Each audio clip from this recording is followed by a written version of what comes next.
Have you ever looked around your life and quietly asked yourself a question you never said out loud? How did I get here? Not because your life is falling apart, not because everything is terrible, but because somewhere deep inside you, there is a voice that refuses to believe this is all your life was meant to become. Let me tell you something. The most dangerous place a human being can live is not in failure. It is in comfort that slowly steals ambition.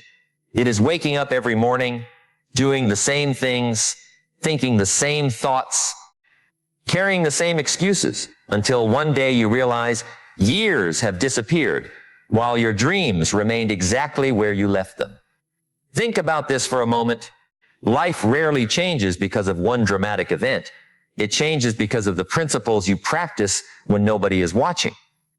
The world celebrates moments. Life rewards habits. Those are two completely different things. I met a man years ago who spent nearly 25 years working in the same small repair shop. Every day he unlocked the same door before sunrise. Every evening he locked it after sunset. People believed he had accepted an ordinary life. They felt sorry for him, but they misunderstood him. Because while everyone saw routine, he saw preparation. Every day before work, he spent 1 hour learning something new. Not because anyone asked him, not because anyone would promote him, not because anyone applauded him, simply because he made a decision. He refused to become the same person 2 days in a row, 1 hour every single morning. At first, nothing changed. His income stayed the same. His house stayed the same. His old truck still made strange noises. His friends laughed. Why are you studying? You're too old. You'll never use that. What difference will 1 hour make? Interesting question. What difference does 1 hour make? Here's what most people don't understand. 1 hour never changes your life. Thousands of hours do. One workout doesn't transform a body. One book doesn't transform a mind. One conversation doesn't transform a relationship. But every transformation you've ever admired began with something that looked completely insignificant. That's the mystery of life. Greatness always hides inside ordinary actions. Success is whispers before it ever shouts. The tree that eventually provides shade for generations begins as something a child could accidentally step on without noticing. Your future works exactly the same way. People keep searching for dramatic breakthroughs. Life keeps offering quiet disciplines. And because those disciplines appear ordinary, people ignore them. Years later, they wonder why extraordinary results never arrived. I learned something years ago. Most people overestimate what they can do in 1 month, then underestimate what they can become in 10 years. Think about that. Someone decides to learn a new skill. After 3 weeks, they say, this isn't working. Someone starts exercising. 2 weeks later, no visible results. Someone begins saving money. 3 months later, what's the point? Because we have become addicted to immediate evidence. But principles don't reward impatience. Principles reward consistency. Imagine placing 1 drop of water onto a stone. Nothing happens. Another drop, still nothing. 1,000 drops, the stone appears unchanged. 10,000 drops later, the stone begins carrying the signature of persistence. Not because water became stronger, because consistency defeated resistance. Your character forms exactly like that. Your confidence develops exactly like that. Your discipline grows exactly like that. Not through intensity, through repetition. Let me ask you something. If someone handed you $1 million today, would your life change? Of course. But only temporarily if your principles remain the same. Because money amplifies character. It doesn't replace it. A person without discipline simply finds larger ways to become distracted.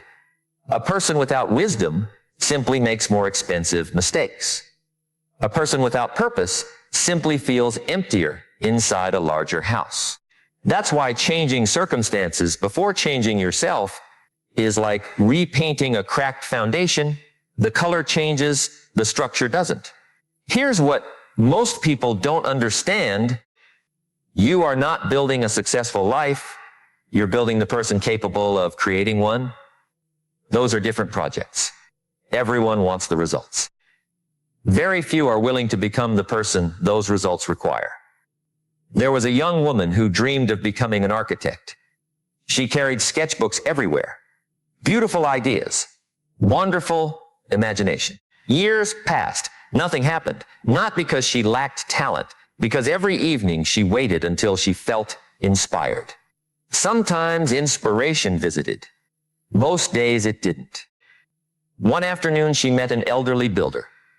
His hands were rough. His clothes carried dust from decades of construction. He looked at her drawings and smiled. Then he asked one question.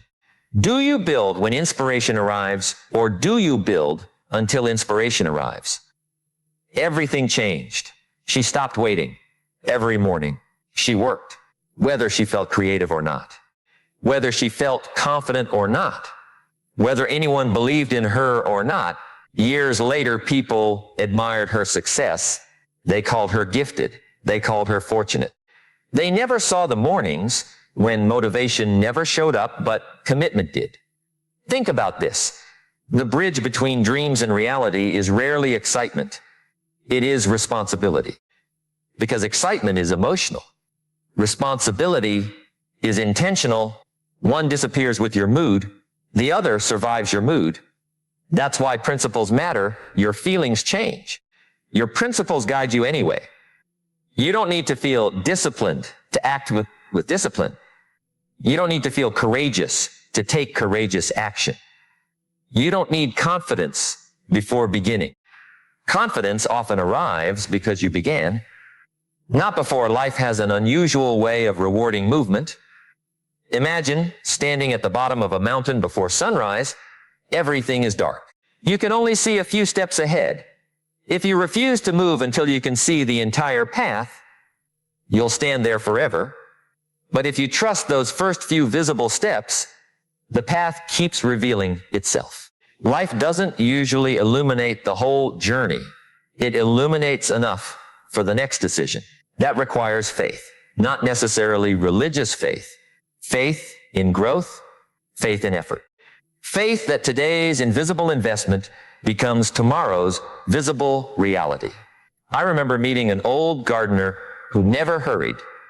People wondered why his garden looked so alive, flowers everywhere. Healthy trees, fruit hanging from branches, children loved visiting. Someone asked him his secret. He laughed. There isn't one. Then he pointed toward a tiny seed. You call this small. Nature calls it enough. Those words stayed with me because we spend our lives calling our efforts too small. One page, one workout, one conversation, one apology, one lesson, $1 saved. One decision, too small. Nature disagrees. Nature says, keep planting, because harvests don't appear after planting one seed. They appear after honoring the principle. That's where many lives quietly fall apart. People abandon principles because they don't see immediate harvests. Imagine digging a well. Day after day you hit dry soil. Your hands ache. Friends laugh. You've wasted enough time. So you stop unhuno to you. Water waited 3 feet below. How many dreams have ended 3 feet before breakthrough? How many businesses closed one season too early? How many marriages could have healed through one more honest conversation? How many books remained unwritten because their authors confused temporary frustration with permanent failure? Here's what most people don't understand. Pain speaks loudly, progress whispers. When you're becoming stronger, you rarely feel stronger. When you're becoming wiser, you rarely notice wisdom growing. Growth often disguises itself as inconvenience. That's why ordinary people quit. They mistake the discomfort of development for evidence they're on the wrong path.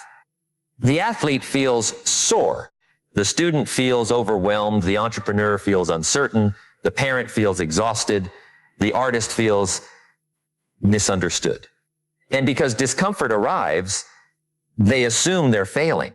No, sometimes discomfort is simply proof You're expanding beyond yesterday's identity. A butterfly would probably describe transformation as destruction. Everything familiar disappears.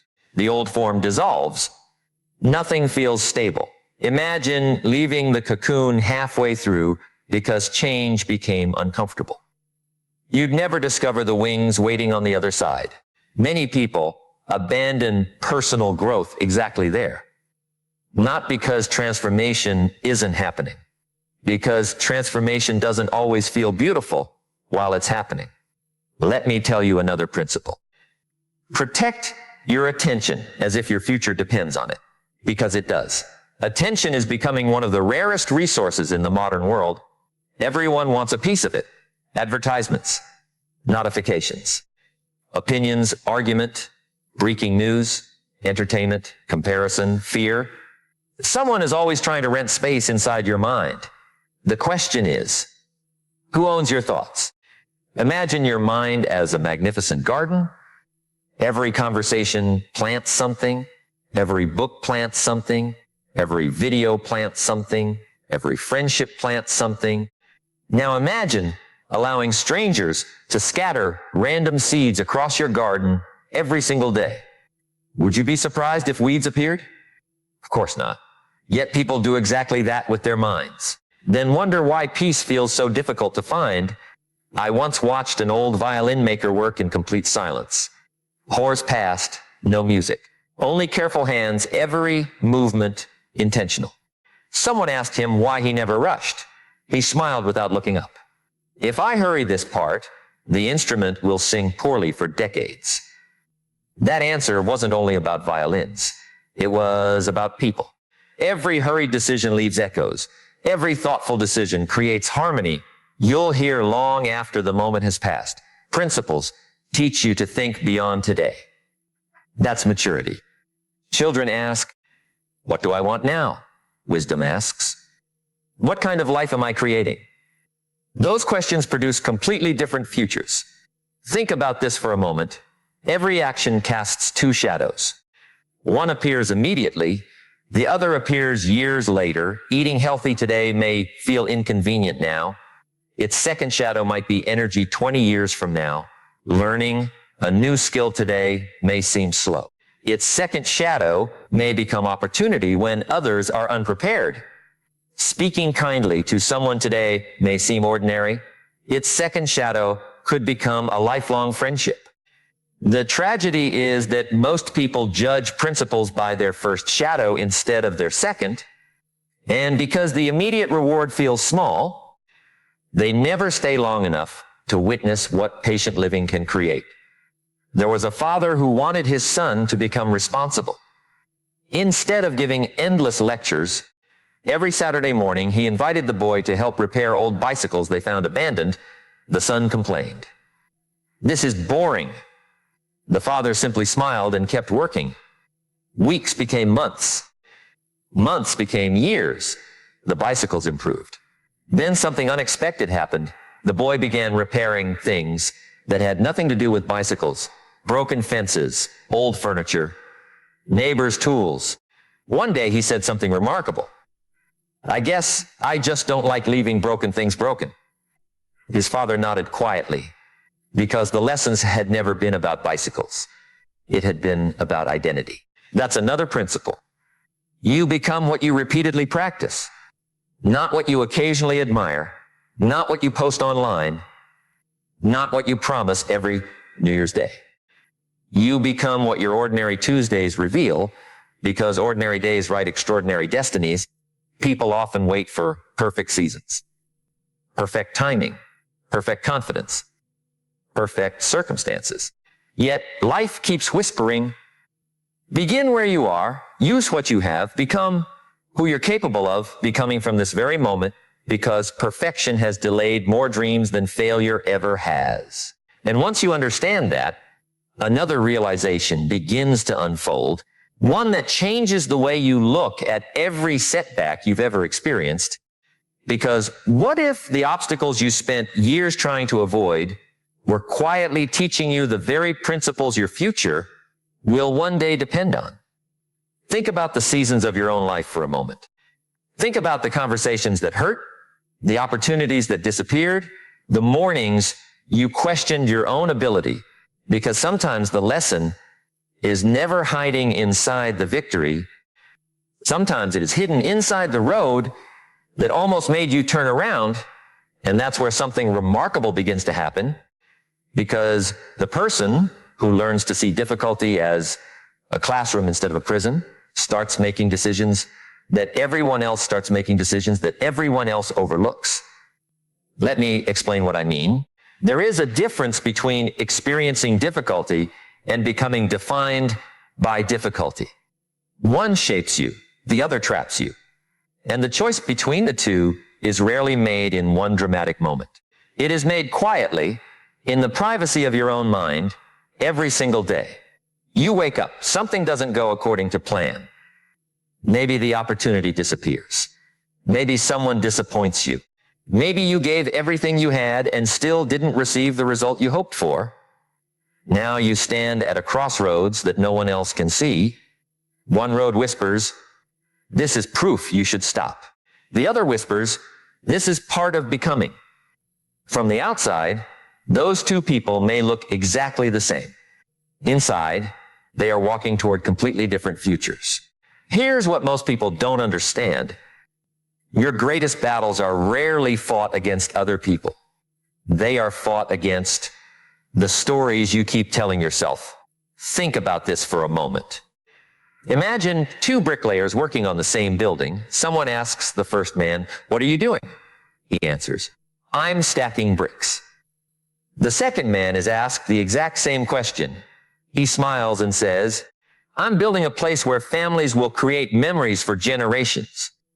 Same bricks, same weather, same tools, completely different meaning. Meaning changes endurance. When your work has meaning, your strength expands. When your sacrifices have purpose, your patience grows deeper. When your vision becomes clear, temporary inconvenience loses much of its power. That is why principles begin with the way you see life before they ever change the way you live it. I once heard about a craftsman who carved wooden boats by hand. Every curve mattered. Every measurement mattered. A young apprentice became frustrated. "Why are you measuring this piece again? No one will ever notice." The old craftsman placed his hand gently on the unfinished boat and replied, "Maybe no one will notice today, but the ocean always notices." What a powerful lesson. Life is like the ocean. People may overlook your shortcuts. Your habits may hide for a while. Your compromises may seem harmless, but reality has a way of revealing what repetition has been creating all along. That's why principles are not about impressing people. They are about preparing yourself for reality. Reality doesn't negotiate. It simply reflects what you've practiced. If you've practiced honesty, reality builds trust. If you've practiced learning, reality offers opportunity. If you've practiced discipline, reality often places responsibility in your hands, not because life is perfectly fair, but because preparation allows you to recognize opportunities that others can't even see. Let me tell you something. Opportunity rarely knocks loudly. Most of the time, it whispers. And only prepared ears hear it. There was a young musician who spent years performing in nearly empty cafes. 5 people, sometimes 3. Occasionally, no one paid attention. People walked past. Conversations were louder than the music. Many nights he questioned whether anyone cared, yet every performance mattered to him. He tuned every instrument carefully. He practiced before every show. He thanked every listener. Someone asked him why he cared so much when almost nobody was watching. He answered, "I'm not practicing for today's audience. I'm practicing for the day opportunity finally arrives." Years later, it did. People called him an overnight success. There is no such thing. There are only years that nobody applauds. Those invisible years are where character is built. Those invisible years are where habits become identity. Those invisible years determine whether success strengthens you or overwhelms you. Think about a bamboo tree. For years after planting, almost nothing appears above the ground. Someone passing by might think nothing is happening. But beneath the surface, roots are spreading. Stability is developing. Strength is preparing for height. Then one season arrives when growth suddenly becomes visible. People celebrate what they can see. Nature celebrates what happened long before anyone noticed. How many people give up during the rooting season? How many dreams disappear because progress was invisible?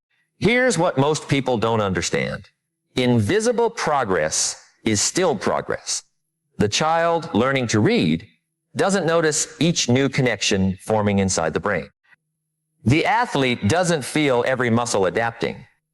The entrepreneur doesn't immediately recognize every lesson hidden inside every challenge. Growth often happens in silence before it appears in public. That should encourage you, because maybe the changes you've been hoping for are already beginning beneath the surface. Maybe your patience has grown more than you realize. Maybe your thinking has become wiser than it was a year ago. Maybe your ability to remain calm in situations that once overwhelmed you is evidence that something extraordinary is quietly taking place. We often expect transformation to announce itself. Instead, it usually introduces itself gently. One day, you respond differently to criticism. One day, you recover faster from disappointment. One day, you notice that fear no longer controls the same decisions. Those moments seem small, but they reveal that your identity has begun to change. And identity is where lasting change begins. Not with goals, with identity. Goals tell you where you want to go. Identity determines what you'll consistently do. A person who sees themselves as someone who learns doesn't need constant motivation to read.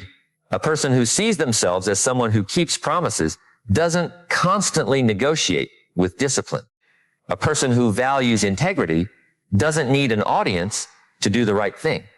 Behavior follows belief. That's why changing your beliefs about yourself changes more than changing your schedule ever could.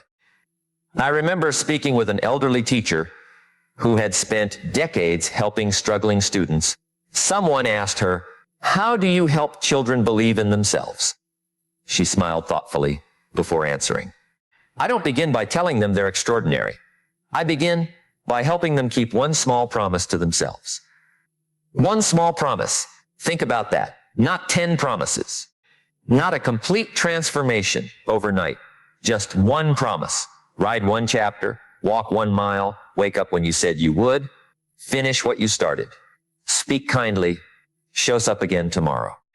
Because every kept promise quietly introduces you to a new version of yourself.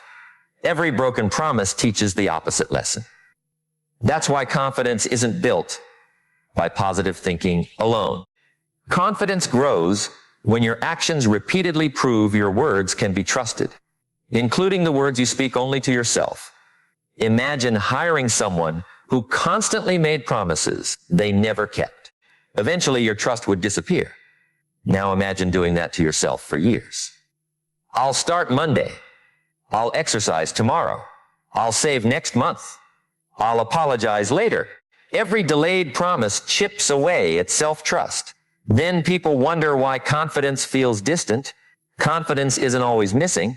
Sometimes trust has simply been neglected. And trust can be rebuilt. One honest action at a time. One completed commitment at a time. One disciplined day at a time.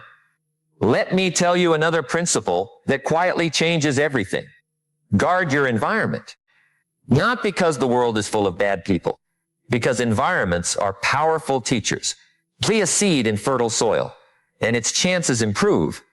Plant the same seed on dry concrete, and potential struggles before it even begins. Human beings are remarkably similar. The conversations surrounding you shape your thinking. The expectations surrounding you shape your effort. The standards surrounding you shape your habits. Spend enough time around people who constantly look for excuses, and excuses begin sounding reasonable. Spend enough time around people who pursue growth, and growth begins feeling normal. That's why wisdom sometimes requires changing your surroundings before changing your circumstances. There was once a young man who wanted to become healthier. He bought exercise equipment. He made detailed plans. He watched educational videos. Yet every evening he found himself sitting in the same chair, eating the same food, following the same routine. Finally, an older friend visited his home. He looked around quietly. The television dominated the room. Snacks covered the table. Exercise equipment was hidden in a closet. The friend didn't criticize him. He simply smiled and said, "Your environment is voting against your intentions." What an insightful observation. Your surroundings either reduce resistance or increase it. If wisdom is difficult to reach, but distraction is always within arm's length, which one usually wins? Not because you're weak, because environments influence behavior more than we often admit. Small changes matter. Books within reach, healthy choices visible, a notebook beside your bed, a quiet corner where reflection becomes natural. Little adjustments create remarkable momentum over time. Think about a river. It doesn't carve valleys because it's the strongest force in nature. It carves valleys because it keeps flowing in the same direction. Consistency shapes landscapes. Imagine what it can shape inside a human life. Here's something I have noticed over the years. Many people spend enormous energy trying to appear successful. Far fewer invest that same energy becoming successful. Those are different pursuits. One seeks admiration. The other seeks transformation. Admiration fades quickly. Transformation continues, working long after applause disappears. Suppose someone handed you a magnificent trophy today. It might decorate your shelf. But suppose someone handed you wisdom that improved every decision you made for the next 30 years. Which gift would truly change your life? One celebrates yesterday. The other creates tomorrow. That is why principles outlast achievements. Achievements are moments. Principles become companions. They walk with you through seasons of uncertainty, seasons of abundance, seasons of disappointment, and seasons of unexpected opportunity. They remind you who you are when emotions become loud, because emotions are valuable teachers, but unreliable leaders. If you allow every feeling to determine every decision, your direction changes with every passing wind. A sailor understands something important. The wind cannot always be controlled. The sails can. Life works much the same way.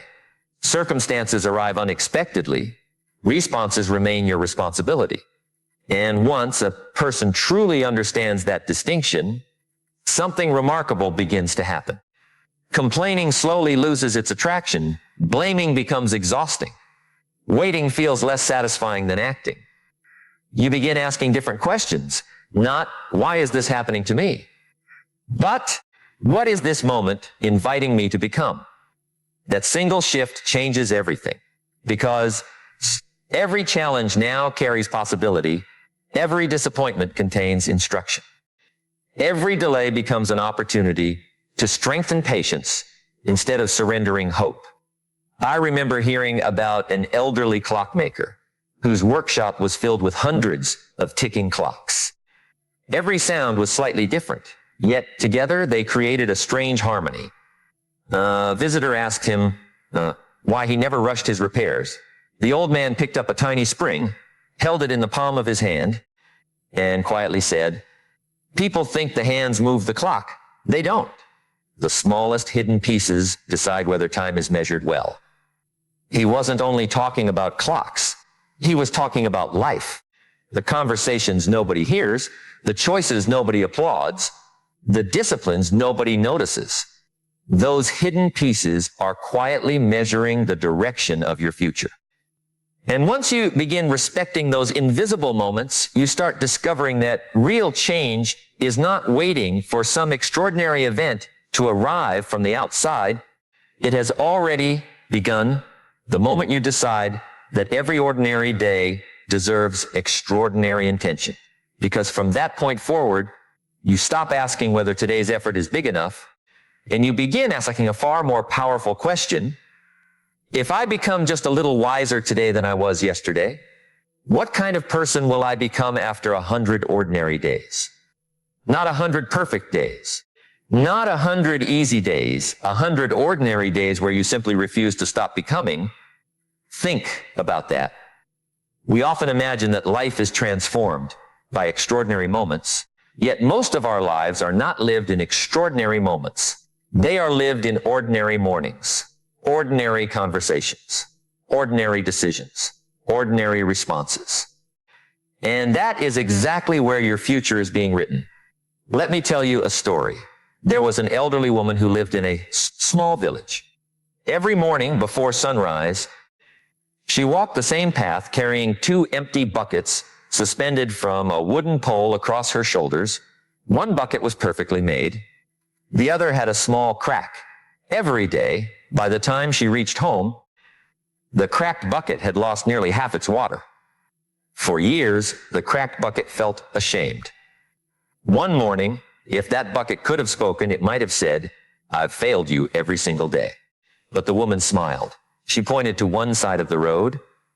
Wild flowers, hundreds of them, bright colors stretching along the path. Then she pointed to the other side. Dry earth, nothing growing, she quietly explained. "I knew about your crack years ago, so I planted seeds only on your side of the road." Now think about that for a moment. The very thing that looked like weakness had been creating beauty all along. How many people spend their lives trying to hide every imperfection? How many gifts remain buried because someone believed they had to become flawless before becoming useful? Here's what most people don't understand. Your imperfections do not automatically disqualify you. Ignoring them might, refusing to learn from them might, allowing them to become excuses certainly will, but acknowledging them honestly, growing through them intentionally, that creates wisdom. There is something profoundly attractive about a person who has faced their own weaknesses without allowing those weaknesses to define their identity, because such people carry humility. And humility is not thinking less of yourself. It is seeing yourself clearly enough to keep growing. I learned something from watching skilled blacksmiths. Every strike of the hammer appears violent. Metal glows with intense heat. Sparks fly in every direction. Someone unfamiliar with the process might think the metal is being destroyed. It isn't. It is being shaped. The hammer is not the enemy. The hammer is revealing what the metal can become. Life sometimes feels like that. Pressure. Unexpected changes. Responsibilities arriving before you feel ready. Criticism that stings. Moments that stretch your patience. At first, you ask, why is this happening? Then, if you remain teachable, another question slowly replaces it. What quality is this moment trying to strengthen? Perhaps patience, perhaps courage, perhaps resilience, perhaps compassion, perhaps wisdom. The challenge itself may not be the lesson. Your response almost certainly is. Imagine 2 trees standing side by side before a powerful storm. The first tree has spent years protected inside a greenhouse, perfect conditions, no strong winds, no harsh weather. The second tree has grown in open fields. It has bent with countless storms. Its roots have learned to reach deeper. When the strongest wind finally arrives, which tree remains standing? Not necessarily the tallest, not necessarily the most beautiful, the one whose roots have been strengthened through resistance. People often pray for strength, yet strength rarely develops without resistance. It's similar to learning a language. Reading one page feels